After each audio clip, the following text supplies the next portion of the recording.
In this module, we are going to look at softwares and tooling which we'll be needing as we are getting closer to developing for the web. So first we are going to look at various types of files which we are going to encounter. So there will be of two types. One will be code files or and other will be assets. So code files are basically the common files like HTML, CSS and JavaScript which are basically part of the web technology which we are learning. These type of files which in which we will be writing either our markup or styling or JavaScript. Those types of files are generally also known as source code or code files.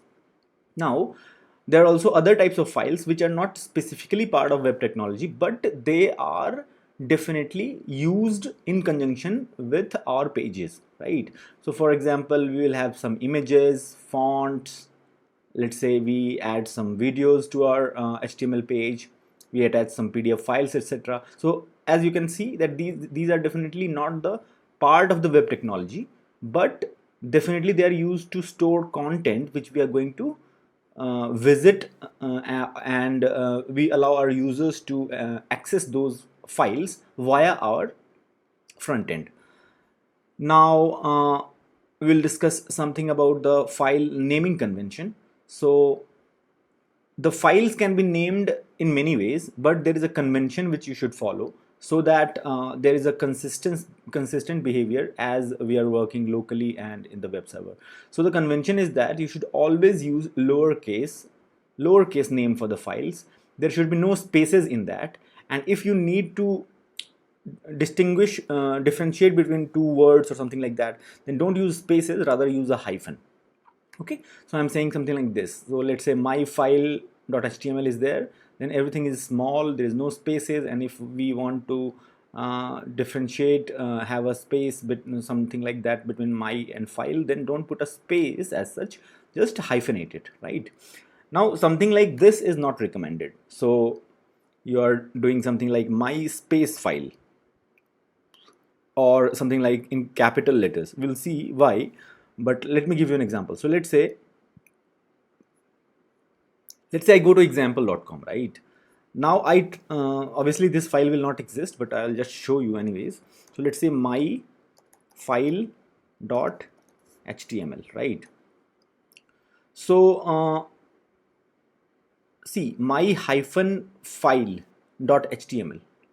So this is what I was saying, that this is how it should be. Now if you do something like, let's say you put a space, then as you enter, then you will see that that space is replaced by percentage 20. You see why? Because actually in URLs you cannot have space, and when you try to use a URL with space, then automatically browser will try to convert URL code for that particular character. The character code which will be for a space, that will be 20, and that's why this percentage 20 is used by the browser. You understand, right? So you are typing something else, the browser is converting it to something else. These sort of confusions should not come as you are developing. That's why you should never have a space inside the file, right? At the same time, if you are having space, then if you are trying to, let's say, copy this file or do some operations on this file, then different systems, let's say Unix based systems or Windows systems, will treat that space differently, and definitely you will be in big trouble when debugging something. Something will not run properly. So definitely it's a good idea to avoid such spacing or something. Now let's come back to why I'm saying only small cases, not something like these sort of this is called actually camel case if it is starting with small, and Pascal case. So we'll not go into those details, but the point is that these sort of things we should not prefer, because what happens is that, let's say I use something like this, let's say my file, right? Now some operating systems in web servers, they are not going to they are not going to be consistent. They are not going to have the same consistent behavior in terms of the cases. So some will be case sensitive, some will be not case sensitive. So in that case, what is going to be is that those let's say some server is case insensitive, then that is file. Even if you are accessing this via all small, something like example.com slash myfile.html, maybe the same thing will open, right? But some web server which is case sensitive, there this thing might not work. So why to get into this confusion, right? So the convention is to always use lower cases. Now another thing is something like, okay, so why, if I don't want to have spaces, then why hyphen, right? Why not use underscore or something like that? So again, this also you can use, but it is a convention not to use something like that for files or folders, anything. When you're trying to in your for your personal files, you can definitely do that, but for web projects generally it is recommended hyphen, because of some historical reasons. Actually, the Google search engine uh, properly recognizes hyphen for separating two words, but it does not do so for underscores. So that is just a small caveat, but these things might matter later. So why not have a practice where we always have simple rules, something like all small cases and hyphenated, that's it. So that will help us avoid some sort of issues later. Okay. Now, as we start developing our web application, it's good to have a proper folder structures for convention, so that we can easily organize our files. So for example, let's say we have many types of files, then why not organize them something like this, that let's say all the images are in one folder, all the styles, which means the CSS files, are in one folder, all the JavaScript files, they will be in scripts folder or something like that. Now we have a separate file at the root which is called index.html, right? Now here we don't want to name it something else, because this index.html is a special file which is used to load the home page. So as you remember that when you open any particular example.com or something like that, right? So we, here you see that we are not providing any path. This is simply root, right? So when you simply open any home page where there is no path, then which file is actually, this file is loaded from where, right? So the default convention is that something like this index.html will be there, and if it will be at root, then this will be treated as the default file which will be used for home page, as we'll see later. So just whatever I've highlighted here, just I am giving you an example that these are all empty for now, but I'm trying to show you the structure, that all our images will go here, all our JavaScript will go here, all our CSS will go here, and we'll have a index.html at the root.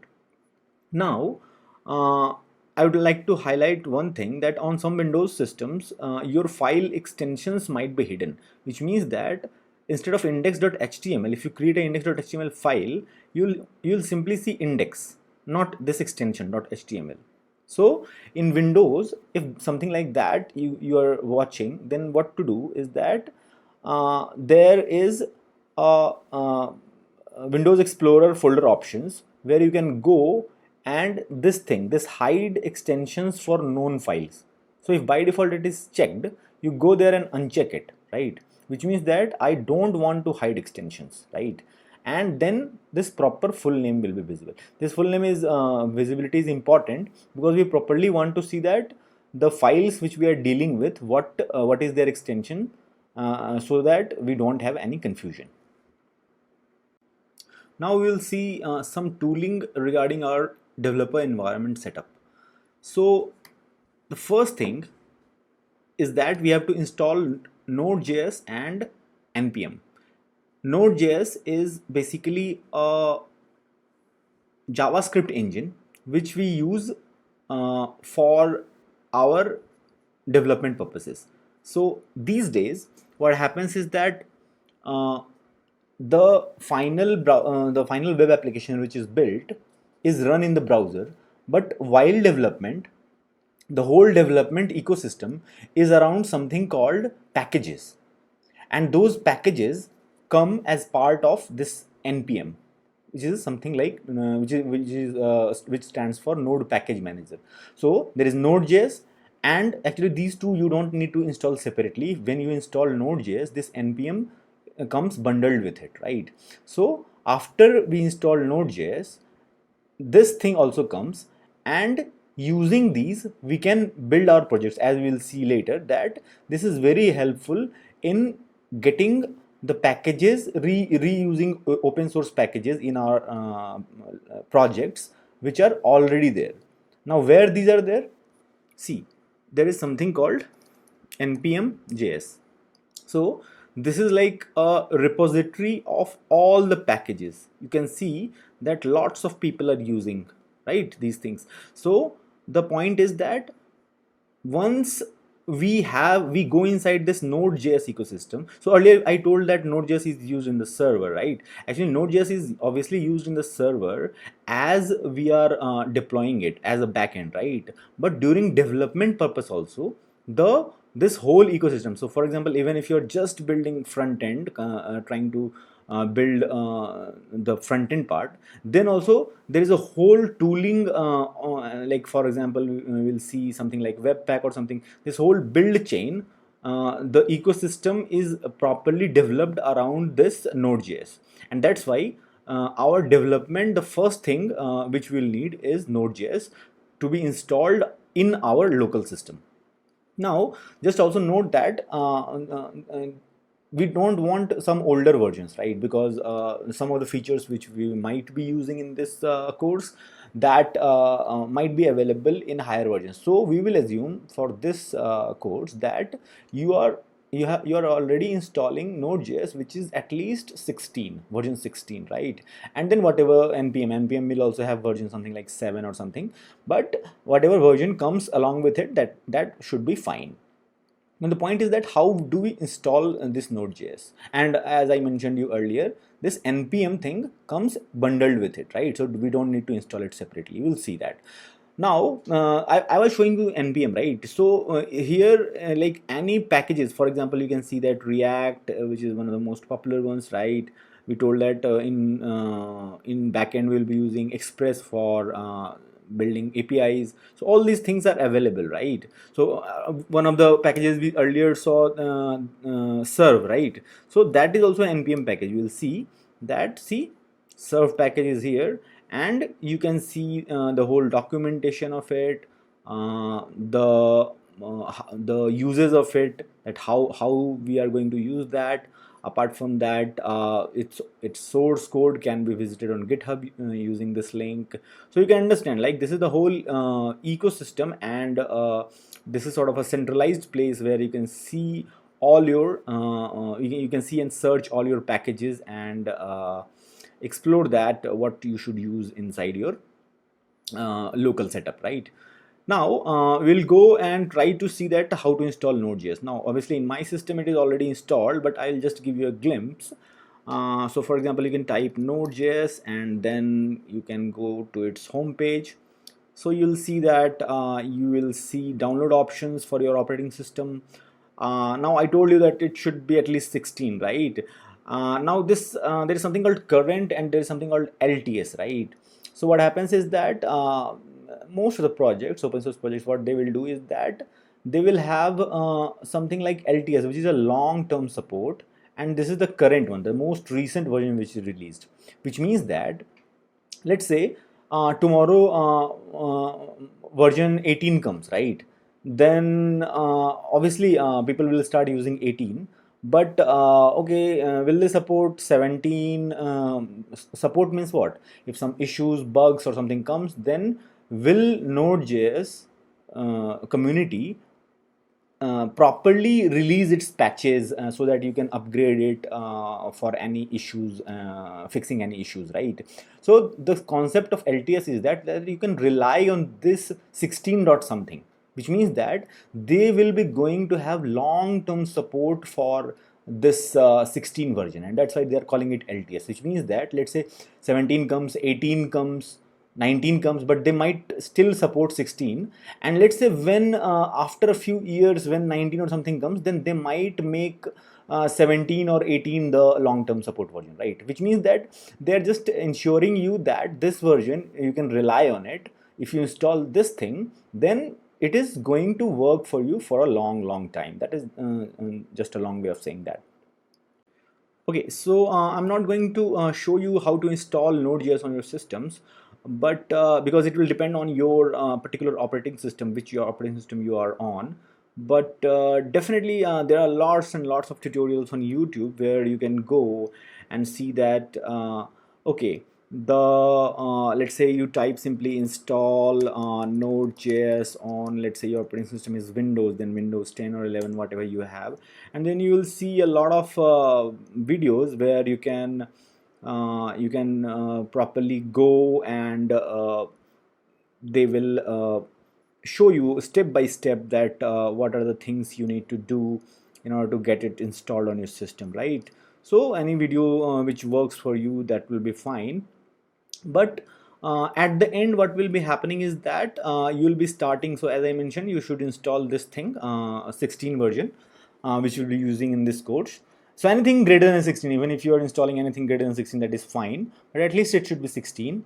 And when you install that, then the npm will also be installed along with that automatically, right? And we can check that after installation, your installation is complete. So after that, let's say your operating system is Windows or Linux, right? Whatever, just go through some blogs or YouTube videos, right? And then we can see that it will be installed. After that, you have to check that what is the version, and so that it gives us version, as well as we can see that it has been successfully installed. So you can type something like node hyphen v, it shows the version which is installed in your system, right? So you can see that it shows me that version 16.6 is installed on my system. At the same time, we also want to see that whether npm is installed, because this is also very important, right? So we can see here npm hyphen v, so it will show the version of npm installed in my system, and you can see it is 7.19.1, and that should be sufficient. If something like this comes in your terminal, so in my case it is a Unix based terminal, but in your case it might be a Windows command prompt, or Linux or anything else. So anything should be fine, but in a terminal you start your command prompt or terminal and try to type these commands.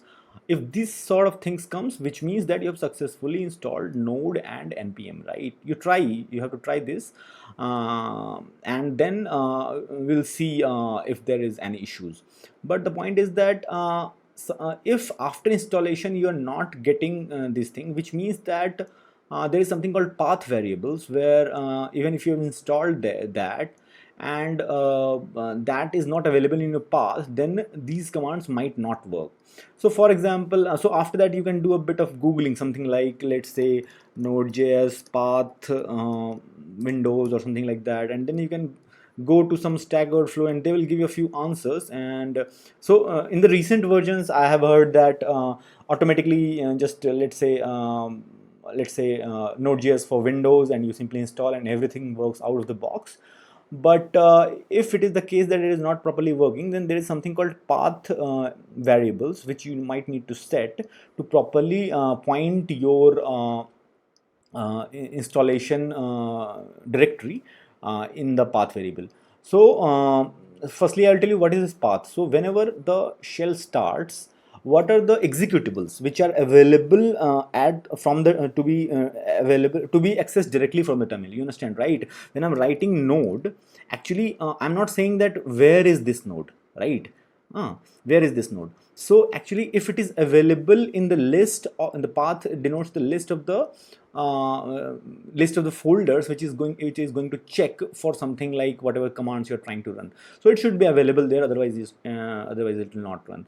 And for that same matter, when you're installing these things, don't try to change the default path, because maybe that by default path whatever is there, that should work out of the box. If you change it, then you might not manually need to update your path variable. So just take care of those things. And as you can see that in Windows things will be different. For example, the paths are not forward slash based, it is backward slash based. Apart from that, just now we mentioned that there should not be any spaces, but you can see here that in program files there is space. So definitely it is operating system dependent, so you need to take care of those things. But our idea is that at the end, if we are after installation, if it works first time, that's fine. But after if you're facing some issue, then do a bit of googling, seeing some YouTube or blog or Stack Overflow things. And if there are any issues, then definitely we'll discuss. But the point is that once you get these things right, once you get these things, which means that your installation is done from this part, right? Then one of the other important piece of softwares is Git. Okay, so Git is basically a version control software. Actually, you don't need to install it right now. Actually, we'll have a separate part of the session where we will discuss that how to use that and how to install that. But for now, don't install it. But I'll just say you that what is version control. When we are trying to develop a website, right, then it will involve a lot of code, right? So we don't want to just create a folder and then keep on writing new pieces of code, because what is the problem? The problem is that, let's say at one point of time everything was working perfectly, right? You did code for a few hours and then suddenly it's not working, right? Then you have no mechanism of versioning that, okay, I can go back in time and that time it was running, and let me see that what has changed in between, right? So these sort of things becomes very important in development. So initially, for a few initial sessions, we will not use that, but very very quickly we will try to accommodate this, because this helps immensely when we are trying to develop something. Even if a very small thing you are developing, right, try to have the practice of using Git, because initially you might not appreciate it, but we'll see later that it is immensely useful, this versioning thing. Okay, so even if you are using individually, right, if you are using in teams, then it is like just non-negotiable. Having this is just non-negotiable, because like different people are managing different versions, like on the same code base, let's say different people are working, right? Then how do you know that okay, like once they are done with their work and they have to merge their work with your work, like it will be a mess, right? So again, when we are dealing with collaboration in a team, the Git becomes very useful, where you can easily merge something called branches, which we'll see later what is that. But different people work on different parts of the code base, that they will be called branches, and then later they can be easily merged. In fact, if let's say in the same file they have also changed, in the same file you have also changed, and they cannot be automatically merged, then there is something called conflict resolution, about which Git again gives a good support, and it will help us in deciding that what to keep and what not to keep. So my point was, definitely now we are not going to install it, but just know that it is going to be something useful, which will come to see very soon. Next, we'll see something called GitHub. So actually it is used for code hosting as well as code sharing among team members. So we'll see that something called GitHub is there, right? And then when you go there, then we'll see that github.com is the website, right? And then we'll see that how it behaves. So first of all, you have to create an account here, right? So whatever, if you already have an account, that's fine, but otherwise you can create an account here. You can create an account here, and after that, nowadays GitHub gives you unlimited even public private repositories for free, so you can host your code whatsoever you want. Okay, actually so again, even if you are individually developing just for yourself, for your side projects, then also it is useful for hosting. But at the same time, if you are trying to develop in a team, right, then again it is very much helpful, because whatever code you are going to have locally, that will be, let's say, a version of the code which will be already there on the GitHub, right? So if you are hosting on GitHub, your code is hosted on GitHub, then different people are something called, there is a pull and push, right? So something different people are pulling the code from the GitHub, and then after their work is done, they are pushing back to the GitHub, right? So you can you so this will be a intermediary for your collaboration, you understand, right? So when I am working, my work is done, then I'll push in the GitHub, and then other people can again pull the latest data from the GitHub, right? So in that case, the team collaboration also works quite well in GitHub. There are other options like this thing, like something called Bitbucket or something, but GitHub is the most popular one. And for other purposes, for the purposes of this course also, we'll be using GitHub only. However, just I wanted to clarify one thing, that Git and GitHub are not the same thing. Many people are confused on this. So Git is basically a protocol. Git is a version control protocol. Git is a protocol where it helps different people collaborate, and different people do the versioning of a large piece of software, right? That is where Git comes into picture. However, GitHub, you can understand, is that GitHub is a website which started with the Git foundations, which means that they were very firm believers on the Git technology, and that's why they just named their website github.com. And they are now leaders in supporting not only Git, but in fact since Git has become a market standard, so they have become GitHub has become the leaders in the whole collaborative software and code hosting, and these sort of things, right? So we'll see that in the future parts of this course. Now we'll look at some of the basic softwares which will be needed during our web development. So obviously the first and foremost will be a web browser, right? We need to have a web browser. Obviously there can be a lot of browsers. I will be mainly focusing on in our demos and examples with Chrome. Apart from that, you need a code editor. So code editor is something where you write your code, right? Now when you're writing your code, why you need a code editor? Because I can have something like a basic text editor, something like this, right? And I can write my code here, right? But the problem is that if you write something, then there is no syntax highlighting what are the different types, and the intelligence means automatically the syntax suggestion, all those things. These things will not be possible in the basic text editor, right? For example, notepad or something you are having in Windows or something, right? So those things are okay for writing a normal text for yourself, but for writing code you need some sort of support system, right?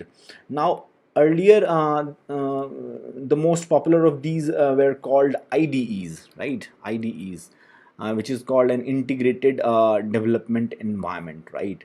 But nowadays some lightweight code editors have popped up, which are like which run very fast, and they are plugin based, which means that you don't need to install a big mammoth size downloadable, so that it takes a lot of your memory or something. So the most popular of them, there are many such as mentioned here. The most popular of them is VS Code. So if you write VS Code, then, and this one you try to install it right now, because obviously web browser you must be having, but try to install right now this VS Code, which will be using definitely for all our code writing in this course, right? So this Visual Studio Code, so this code.visualstudio.com, right? Just you go to this website, and then you will be able to download and install it, and this should be pretty straightforward. Like simply you download and install on any operating system, and it should work out of the box, right? It will rather create some shortcut icon on your desktop or something, and it should work right away. Now uh, now you see that once you install something like this, then in my computer, for example, I have already installed, then you'll will open, then you'll get something like this, right? Where you can open, for example, let's say already already I had earlier in some other video I created some folders, right? So for example, I can open that folder. I'll show you later how, but just I'm giving you an example that in any folder you can open in Visual Studio Code, and now here you can start writing your code, right? So for example, HTML, like, or these things you're writing, then this is going to uh, you can see the just don't bother what is this, we'll come back to this HTML syntax and all later, but you can understand that it is giving a proper syntax highlighting, so that we can write our code easily, and we can debug our errors in case anything goes wrong. So you can see that this tool is going to be the most helpful thing during our development thing, because this is going to be our home while we are writing code, right? Apart from that apart from that we'll see that when we have installed this code editors, then this left part, as I showed you, this is explorer part, right? This is explorer part. Apart from that, there is, like, you can search the code. You This is like something related to source control, which means that something like git or something, which will come to later. Mostly we'll be using terminal, but anyways, you can use from here also.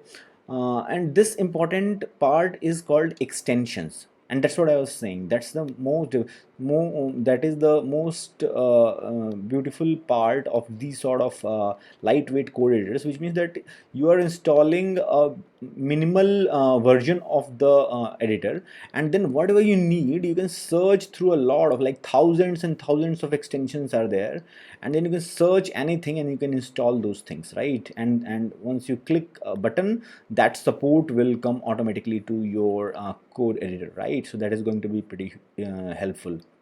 So as I was saying, that code editor obviously will be using VS Code, but if you want, you can also use some full-fledged IDEs, right? These are slightly bigger in size to install, but some people prefer this also. So something like for JavaScript, there is a popular one called WebStorm, right? So WebStorm. I believe this is not going to be free forever, so it is like 30-day trial or something. Anyways, some people purchase it and use this also. VS Code is obviously 100% open source and free for always. However, you can use tools like this also, but in our course, we'll be using for all our examples and code demonstrations, we will be using VS Code only. However, you can use anything on your local system as per your convenience. Apart from that, we'll be needing some sort of a terminal access, right? So for example, we don't want to rely on, like, for everything we need some sort of mechanism. Let's say if those options are there, then that's fine, otherwise it will be difficult. So what we will be having is that some sort of terminal, right? So for example, this thing is called a terminal, like in your Windows systems, if you go to the start and write command prompt, then something like this will come, right? So those things will be helpful, because from there we can directly run commands rather than every time trying to find a UI button or UI option to do something like that, right? The terminals or shell commands are very powerful, and we'll be using a lot of them in this course. So just wanted to let you know.